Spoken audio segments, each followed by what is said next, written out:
Welcome to our short dedication for Monday, Thursday, 2021. In a moment I am going to play for you a little movie that I've put together which enacts the meal based around the 23rd Psalm. But I'd just like us to pause for a moment and to think about this meal. Think about what it meant. Think about the characters and remember, as we are called to do in the breaking of the bread and the wine. This meal gives us hope. It gives us an invitation to enter into the story, to reenact the story, and to imagine what it felt like for those disciples and for Jesus. Each with very different approach and expectation. Maybe Jesus knew what was about to happen. Maybe he didn't. The disciples almost certainly did not. There they were, enjoying themselves, when Jesus was about to perhaps give them one of the most significant lessons of their life. What I'd like you to do when this is finished is this. Break bread. You can do it on your own. Maybe you can take advantage of the rule of 6 in your garden.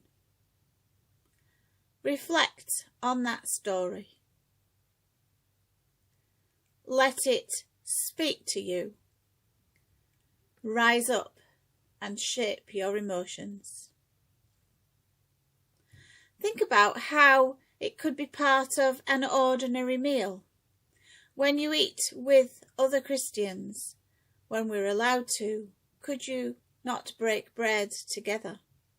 Encouraging one another to walk faithfully with God, as they did at love feasts. Doesn't have to be done in a church gathering. It can be done in your own homes. We've made it a ceremony. We've made it a liturgy. But actually it can become regular and normal.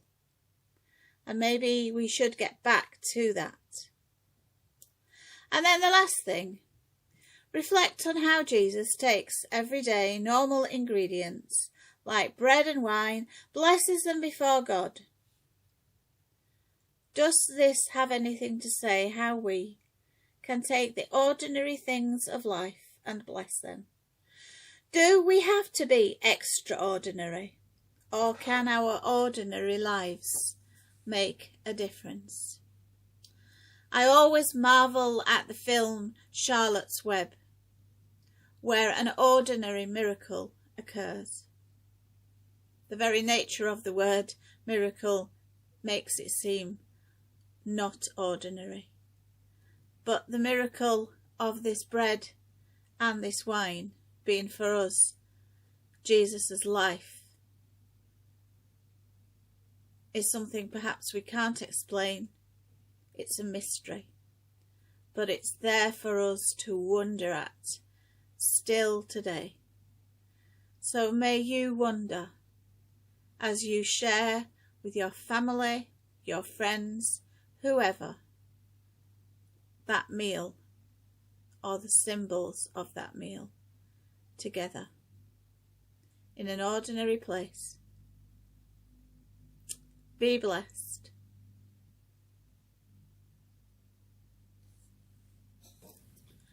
I'm reading from Luke chapter 22. Now when the hour came, he took his place at the table, and the apostles with him. He said to them, I have eagerly desired to eat this Passover with you before I suffer. For I tell you, I will not eat it until it is filled in the kingdom of God. Then he took the cup, and after giving thanks he said, Take this, divide it amongst yourselves. For I tell you that from now on I will not drink of the fruit of the vine until the kingdom of God comes." Then he took a loaf of bread, and when he had given thanks, he broke it and gave it to them, saying, "This is my body, which is given for you. Do this in remembrance of me." And he did the same with the cup after supper, saying, "This cup that is poured out for you is the new covenant in my blood. But see, the one who betrays me is with me, and his hand is on the table. For the Son of Man is going as it has been determined. But woe to that one by whom he is betrayed." Then they began to ask one another which one of them it could be who would do this.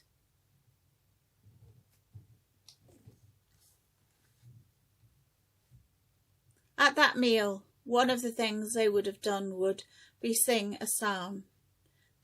It was the tradition of the Passover celebrations to sing psalms.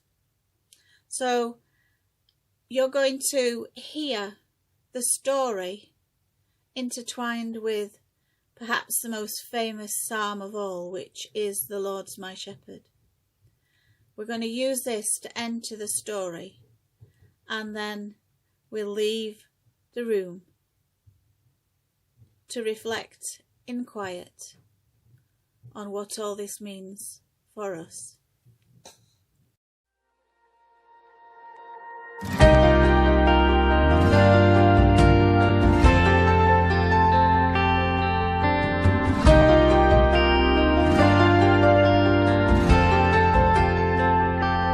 All the room was hushed and still,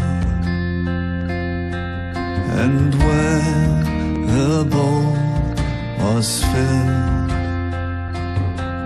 he stooped to wash their feet. And when it was complete, he said, "This is what I'm asking you to do. This is why I'm kneeling here beside you. This is what I want my church to be. This is what I want the world to see.